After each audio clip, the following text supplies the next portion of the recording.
Shalom Bapak Ibu Saudara semua.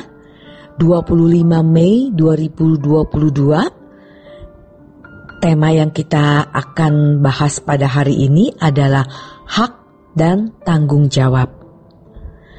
Bapak Ibu Saudara yang dikasihi Tuhan, harus selalu kita ingat bahwa manusia bukanlah makhluk gratis.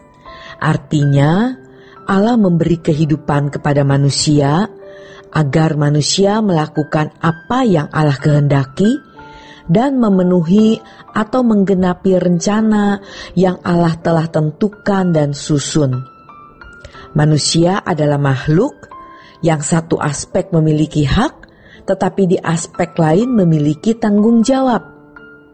Ketika Allah menciptakan manusia atau ketika Allah melahirkan manusia, Adam disebut sebagai anak-anak Allah.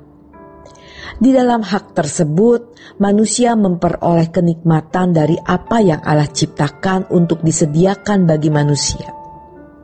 Di dalam tanggung jawab, manusia dikehendaki untuk memperoleh, belajar, meraih, dan meneguk kebenaran yang membuat manusia menjadi sempurna atau serupa dengan Bapa. Maka kita bisa menganggap bahwa hak adalah anugerah. Tapi tanggung jawab juga harus dipahami sebagai anugerah. Karena kalau manusia melakukannya, manusia dapat memperoleh berkat, kenikmatan, dan kehormatan, yaitu bisa menjadi serupa dengan Bapa, serupa dengan Allah. Secara figuratif, dalam kehidupan Adam, ada kebenaran yang Adam bisa teguk atau raih, yang diperoleh melalui pohon kehidupan. Sedangkan di luar kebenaran tersebut adalah buah dari pohon pengetahuan tentang yang baik dan jahat. Oleh karenanya Tuhan berfirman, "Kamu boleh makan semua buah di taman ini." Artinya, buah yang bisa dikonsumsi untuk fisik dan juga ada buah yang dikonsumsi untuk jiwa. Pohon kehidupan, kebenaran, itu adalah hak. Tapi yang satu ini jangan kamu makan, yaitu buah pengetahuan tentang yang baik dan jahat. Itu adalah tanggung jawab. Jadi sebenarnya ada dua jenis buah. Buah yang dimakan secara fisik, yaitu segala jenis buah, tapi juga ada buah yang dimakan untuk kebutuhan jiwa, yaitu kebenaran yang diwakili oleh pohon kehidupan dan pohon pengetahuan tentang yang baik dan jahat. Ini mewakili pengetahuan yang bukan dari Allah. Ketika manusia makan buah yang dilarang ini, maka manusia gagal menjadi manusia sesuai rancangan Allah. Manusia gagal menjadi serupa dengan Allah, sehingga manusia tidak pernah sempurna seperti Bapa. Dengan keadaan tidak sempurna seperti Bapa, manusia tidak bisa mengelola alam semesta. Dan kalaupun mereka beranak cucu, anak cucunya akan segambar dan serupa dengan Adam, bukan segambar dan serupa dengan Allah. Ingat, ketika Allah menciptakan manusia, Allah menciptakan menurut gambarnya, tapi rupanya tidak. Memang menjadi rencana Allah.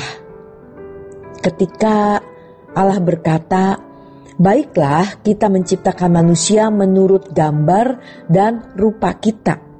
Kejadian 1 ayat 26. Namun di Kejadian 1 ayat 27 dikatakan, "Maka Allah menciptakan manusia menurut gambarnya." Rupanya tidak. Karena rupa ini menunjuk kualitas jiwa, kualitas karakter harus diproses. Makanya ada pohon kehidupan.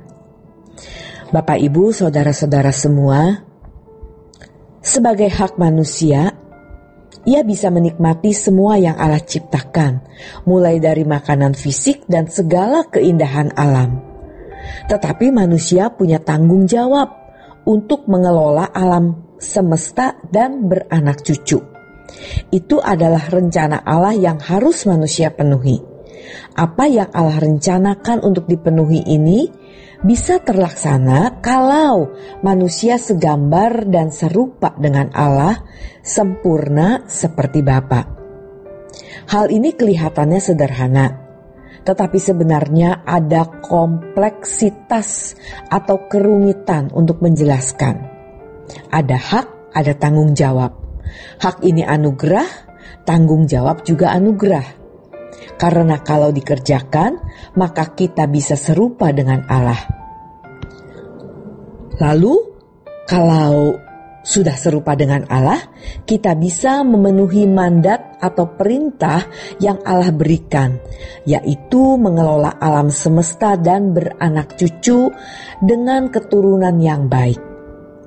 Kalau Adam dan Hawa segambar dan serupa dengan Allah, keturunannya juga pasti segambar dan serupa dengan Allah.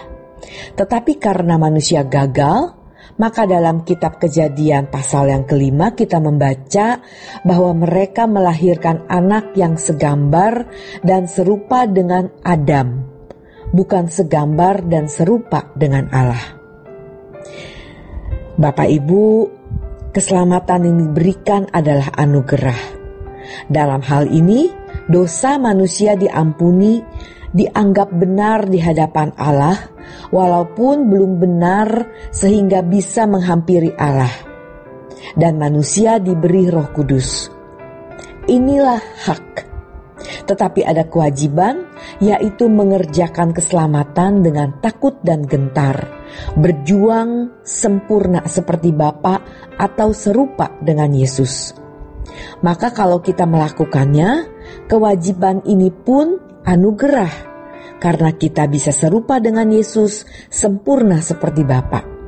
Sehingga hak yang Allah berikan kepada kita, keselamatan yang di dalamnya ada kehidupan kekal di langit baru, bumi baru, bisa kita peroleh. Kita harus ingat bahwa kita bukan makhluk gratis. Kita nanti bisa mewarisi kemuliaan bersama Tuhan Yesus di kerajaan surga, yaitu di langit baru dan bumi baru, memperoleh hidup kekal. Jadi, tidak sia-sia Roh Kudus yang dimeteraikan dan kurban Yesus di kayu salib. Dan kita akan mewarisi langit baru dan bumi yang baru. Demikian renungan firman Tuhan pada hari ini. Mari kita tetap setia dalam pengiringan kita kepadanya. Tuhan Yesus memberkati.